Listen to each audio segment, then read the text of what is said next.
Ndakasvika muna Sasabe ndichikuma uhwa, ndaguma uko ndakaona nyoka, ndakaona mhungu, ndikaona sikukuviri, ndikaona Chilasti bonicha misheisho chilastasie oh boss eta baby uri nyamalasi unopenya kunge maskati ndikakuona ndinoita laki uri mumoyo mukati kati zvakagara zvakanyorwa kuti uchagara nemutorwa mumba unenge uchidzorwa ukaita nharo masvikamorwa zvakagara zvakanyorwa kuti uchagara nemutorwa mumba unenge uchidzorwa ukaita nharo masvikamorwa bebi miraton gara pasi ndikuchuni kuna tete usafoni ndikuonese zvausingaoni zvakotora mwoyo wangu ndoda ugare pamba pangu uite zvako mudzimai wangu bebiyo hai zvakagara zvakanyorwa kuti uchagara nemutorwa mumba unenge uchidzorwa ukaita nharo masvikamorwa zvakagara zvakanyorwa kuti uchagara nemutorwa mumba unenge uchidzorwa ukaita nharo masvikamorwa vaiti kuita kunge rambo nondida ndakadaro kunge mepo ndokunyengedza nemastambo rega ndiimbe example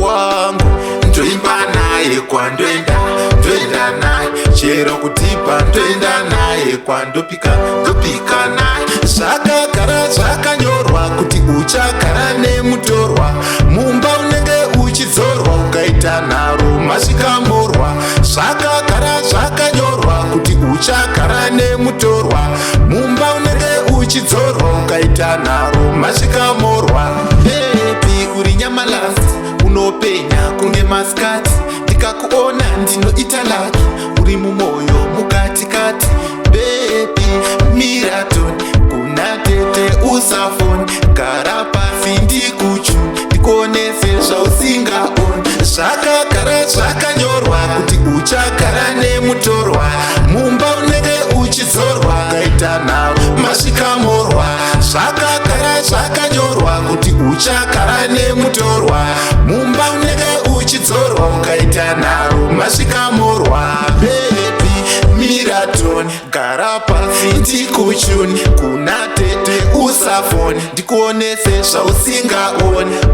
zvakotora mwoyo wangu ndoda ugare pamba pangu uite zvako mudzimai wangu bebiyo hai zvakagara zvakanyorwa kuti uchagara nemutorwa mumba unenge uchidzorwa ukaita nharo masvikamorwa zvakagara zvakanyorwa kuti uchagara nemutorwa mumba unenge uchidzorwa ukaita nharo masvikamorwa